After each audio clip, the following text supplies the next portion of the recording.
Hello दोस्तों, नमस्कार, प्रणाम। मैं हूं राजीव कुमार।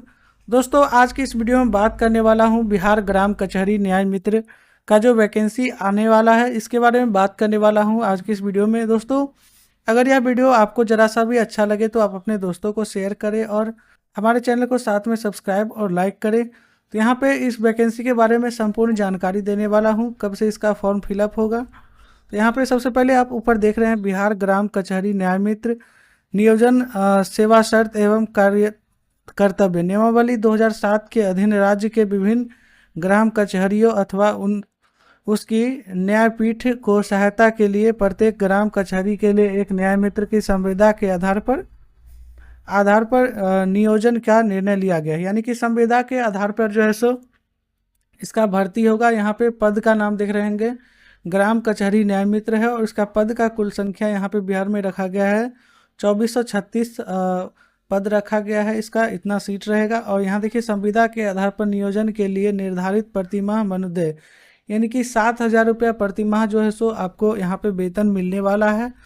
और इसका आवेदन जो है सो दोस्तों 1 फरवरी से स्टार्ट होने लगा। यहाँ पे आप देख रहे हैं वेबसाइट का लिंक दिया हुआ है, जिसका लिंक डिस्क्रिप्शन बॉक्स में मैं दे दिया हूँ। एक दिए गए वेबसाइट पर 1 फरवरी 2025 से ऑनलाइन आवेदन समर्पित किया जा सकता है। यानी कि 1 फरवरी से इस वेबसाइट पर जाके अपना जो है सो आवेदन दे सकते हैं। और इसके बारे में विशेष जानकारी मैं देता हूँ। यहाँ पे देखिए, इसमें आरक्षण का भी रहेगा। यहाँ पे देखिए, आरक्षण के लिए सामान्य प्रशासन विभाग के बिहार सरकार के द्वारा समय जिला स्तर एवं आरक्षण के लिए लागू नियम ग्राम कचहरी नियमित न्याय मित्र के लिए नियोजन के लिए प्रभावी होगा। यानी कि इसमें आरक्षण भी मिलेगा। जो नीचे कास्ट का है, SC ST में जो बिलोंग करते हैं, उनको जो है सो आरक्षण मिलने का यहाँ पे संभावना है।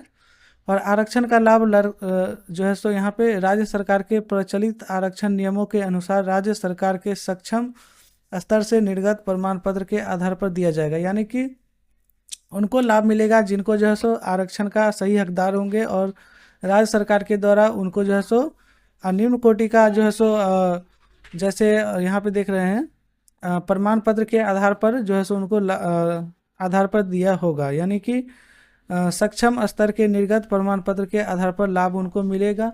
और यहाँ पे लाभ लेने के लिए आपको जो है सो कोई प्रमाण पत्र भी यहाँ लगेगा, जो जिसके थ्रू जो है सो आप सक्षम हो गए लाभ लेने के लिए। और यहाँ पे देखिए, गांव में यहाँ सामान्य प्रशासन विभाग के संकल्प संख्या 962 दिनांक 12/1/21 के आलोक में दिव्यांग को 4% क्षैतिज आरक्षण अनुमानित होगी। यानी कि जो दिव्यांग होंगे उनको 4% जो है सो क्षैतिज आरक्षण मिलेगा। ये क्षैतिज क्या है वो हमें मालूम नहीं है।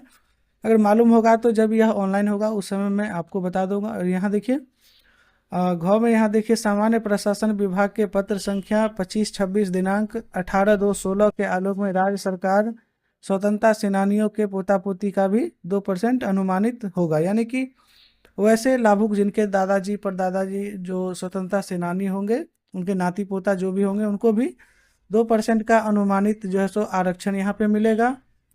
और यहाँ देखिए, प्रत्येक आरक्षण कोटि के लिए कर्णकृत पदों पर यथाशक्त 50% महिला अभ्यर्थी का नियोजन किया जाएगा। यानी कि मान लीजिए 2400 कुछ सीट है यहाँ पे, तो उसमें जो है सो 50% महिला का जो है सो यहाँ पे आरक्षण मिलेगा। जो महिला पद पे 50% में भर्ती होगा। और यहाँ पे देखिए, महिला अभ्यर्थी का अनुपलब्धता की स्थिति में उक्त पद को उसी आरक्षण कोटि के पुरुष को अभ्यर्थियों को भी भरा जाएगा। यानी कि मान लीजिए अगर महिला उतना नहीं इस फॉर्म को फिलअप कर पाती है तो उसी आरक्षण कोटि के पुरुष अभ्यर्थी से भरा जाएगा। यानी कि अगर महिला नहीं हो पाती है इस आवेदन के लिए तो पुरुष को भी यहाँ पे लाभ मिल सकता है। और नेक्स्ट पेज में यहाँ पे आपको करके दिखाता हूँ। यहाँ देखिए, नियोजन का प्रक्रिया यानी कि भर्ती का प्रक्रिया जो है सो यहाँ पे बता देता हूँ। देखिए, आवेदक के द्वारा किसी एक प्रखंड में ऑनलाइन आवेदन किया जा सकता है। मान लीजिए अगर आप एक प्रखंड में किए हैं, दूसरा भी करना चाहते हैं, तो ऐसा नहीं है। आपको सिर्फ एक ही प्रखंड में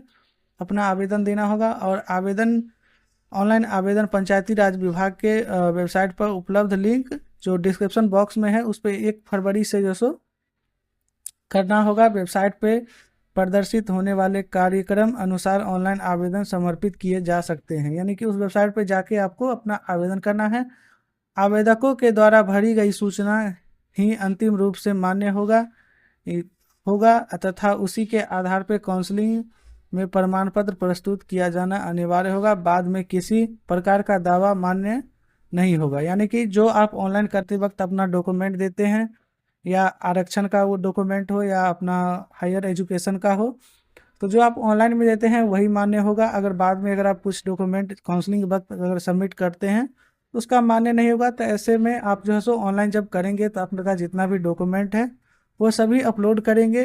हायर एजुकेशन का जो भी आपके कास्ट को दर्शाता है, वो कास्ट सर्टिफिकेट वगैरह हो सकता है, वो भी आपको यहाँ पे लगेगा। और यहाँ पे देखिए अभ्यर्थियों द्वारा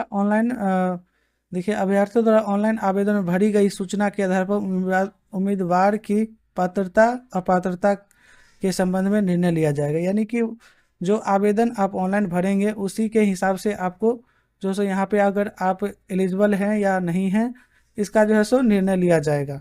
और यहाँ देखिए वेबसाइट पर उपलब्ध शपथ पत्र को नोटरी से बनाकर अपलोड किया जाना चाहिए। जो कि शपथ पत्र आप देख रहे होंगे पिछले बार जो अभी जो फॉर्म फिलअप हुआ है, और ग्राम कचहरी का एक और वैकेंसी था, वो मुझे अभी याद नहीं आ रहा है, उसमें भी नोटरी के द्वारा जो सो शपथ पत्र लग रहा था। तो इसमें भी यह शपथ पत्र लगेगा, जो आपको डाउनलोड करके नोटरी से मोहर सिग्नेचर वगैरह करवा के आपको वेरीफाई करवा के वो यहाँ पे अपलोड करेंगे।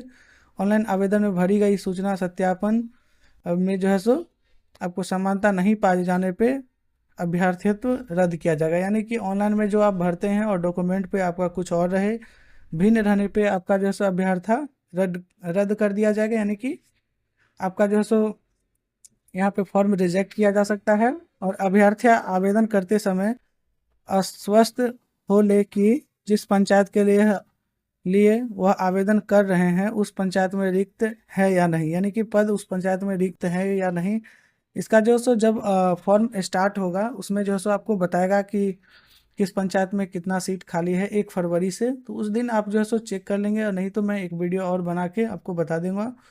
और यहाँ पे देखिए रिक्त वाले पंचायत में आवेदन किए जाने की स्थिति में उसकी उम्मीदवारी का कोई भी दावा मान्य नहीं होगा। अगर रिक्त नहीं होगा उसमें, अगर आप फॉर्म भरते हैं उस पंचायत में, तो आपका यहाँ पे उस फॉर्म मान्य नहीं होगा। और नेक्स्ट पेज आपको बता देता हूँ, यहाँ पे एज लिमिट भी रखा गया है, जिसमें देखिए ग्राम कचहरी न्याय मित्र का आयु सीमा यहाँ पे जिस वर्ष नियोजन किया जा रहा है उस वर्ष की 1 जनवरी को उम्मीदवार का न्यूनतम आयु 25 वर्ष और अधिकतम 65 वर्ष होगी। यानी कि 1 जनवरी यानी कि 2025 के 1 जनवरी को आपको जो है सो 25 वर्ष या अधिकतम 65 वर्ष होगा, तभी जो है सो 65 वर्ष होना चाहिए। अगर 65 से ज़्यादा हो जाता है या 25 से कम है तो आप यह फॉर्म नहीं भर सकते हैं। तो दोस्तों आज के लिए इतना ही। जब यह फॉर्म स्टार्ट होगा तो मैं आपको भर के दिखा दूंगा कैसे आपको फॉर्म भरना है। तो लास्ट में मैं इतना ही कहना चाहता हूँ, हमारे चैनल को साथ में सब्सक्राइब और लाइक कमेंट भी कीजिए। तो चलते हैं। जय हिंद, वंदे मातरम।